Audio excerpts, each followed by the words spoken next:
সুপ্রিয় দর্শক, আসসালামু আলাইকুম। এই মুহূর্তে আমি অবস্থান করছি চাষকর বালিকা দাখিল মাদ্রাসায় এবং এখানে গত 22 মাস আগে একটি হত্যাকাণ্ড হয় এবং সেই হত্যাকাণ্ডের মরদেহ উদ্ধারের জন্য কিন্তু আসামিদেরকে হাজির করা হয়েছে এবং সরাসরি আপনাদেরকে সেই দৃশ্যই দেখানোর চেষ্টা করছি। দর্শক, সঙ্গেই থাকবেন।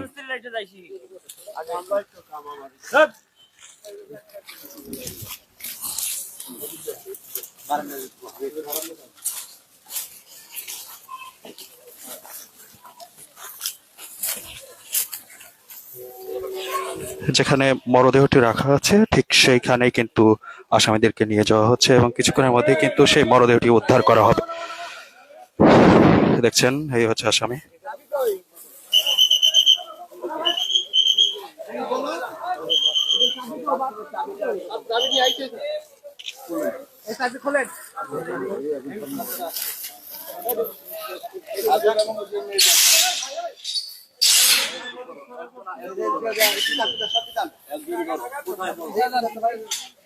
দেখো হাত দিয়ে দেখাই নিয়ে এখন উঠো তুমি লেটারও নেই।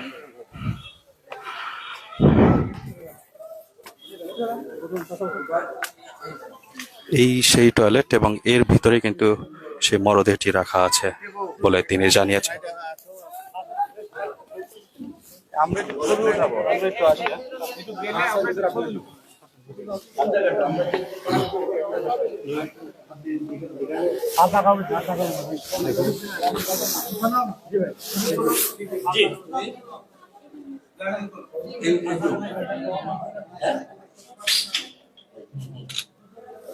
আপনি পানি দিচ্ছেন না, পানি দিচ্ছেন তো না আপনি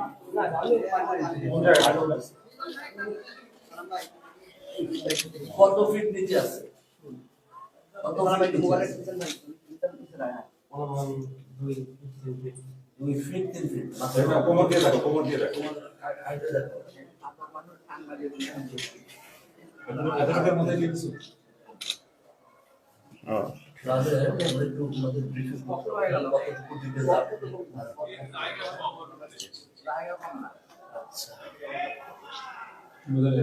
আমরা তাহলে বাইরে ঠিক আছে, ঠিক আছে, ঠিক আছে। দর্শক, যেই আসামি তিনি কিন্তু বলছিলেন যে এক কোমর এই টয়লেটটির নিচেই কিন্তু মরদেহটি তারা লুকিয়ে রেখেছিলেন এবং সেই জায়গাটি কিন্তু তারা দেখিয়ে দিলেন এবং কিছুক্ষণের মধ্যেই হয়তো খনন কাজ শুরু হবে। খননের পরেই কিন্তু লাশটি উদ্ধার করা সম্ভব হবে। জায়গার ভিতর থেকে আমরা এখন টার্গেট করতেছি। স্যার, কতটুকু নিচে আছে? বক্তব্য অনুযায়ী বললো 2.5 থেকে 3 ফিট নিচে। সেটা আমরা হলো এখন আমরা খুঁজে দেখি যে কয় ফিট নিচে। টয়লেটটা করার আগে ঘটনা, টয়লেটটা ফ্রেম করা ছিল এবং নিচে তখন ওই যে ঢালাই করে তখন ওখানে মাটি ছিল, ওটাতে গর্ত করে ওরা দিয়ে দিচ্ছে। পরবর্তীতে ওটার উপর দিয়ে ঢালাই হয়ে গেছে। উপস্থিত আছেন সার্কেল এসপি এবং উপস্থিত আছেন সহকারী ম্যাজিস্ট্রেট, নির্বাহী ম্যাজিস্ট্রেট উপস্থিত আছেন শাকিল আহমেদ স্যার। এইরকম ঘটনা কিন্তু গুরুদাসপুরে এই প্রথম মানুষ দেখলো। আমাদের ক্যাম্পটা এখানে করেন, ক্যাম্পটা এখানে করেন।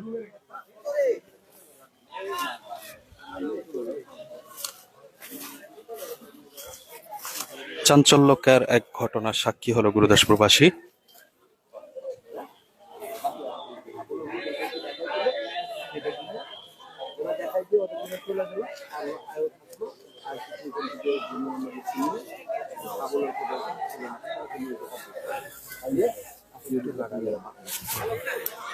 ইয়ার সময় দিব, তোমার যখন ফোন করবি তখন মেইন লাইভ দিব।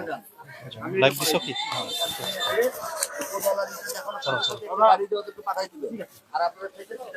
সুপ্রিয় দর্শক, আসসালামু আলাইকুম। এই মুহূর্তে আমরা অবস্থান করছি চাষকর বালিকা দাখিল মাদ্রাসায় এবং যেই চাঞ্চল্যকর হত্যাকাণ্ড ঘটেছিল সেই হত্যাকাণ্ডের কিন্তু 3 জন আসামিকে এখানে হাজির করা হয়েছিল এই সেই আসামি তানজিলা বেগম, এবং তানজিলা বেগমের সহ তার পিতা এবং তার স্বামীকে কিন্তু এই মাদ্রাসায় হাজির করা হয়েছিল যে কোথায় সেই মরদেহটি, তার পরকীয়া প্রেমিকের মরদেহটি রাখা হয়েছিল সেই জায়গাটি কিন্তু দেখিয়ে দিলেন তারা, এবং কিছুক্ষণের মধ্যেই কিন্তু উদ্ধার কাজ শুরু হবে। সঙ্গে থাকুন এবং দেখতে থাকুন দর্শক।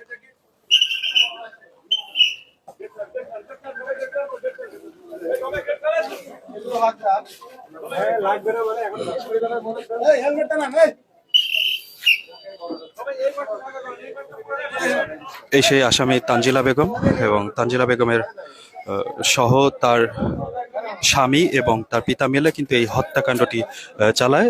মফিজ নামের যেই তার পরকীয়া প্রেমিক ছিল তাকে কিন্তু হত্যা করে। এই হচ্ছে তানজিলার বাবা, এবং তিনিও এই হত্যাকাণ্ডের সাথে জড়িত ছিলেন, এবং তিনি কিন্তু এই প্রতিষ্ঠানের কিন্তু নাইট গার্ড এবং নৈশ প্রহরী বলে আমরা জানতে পেরেছি।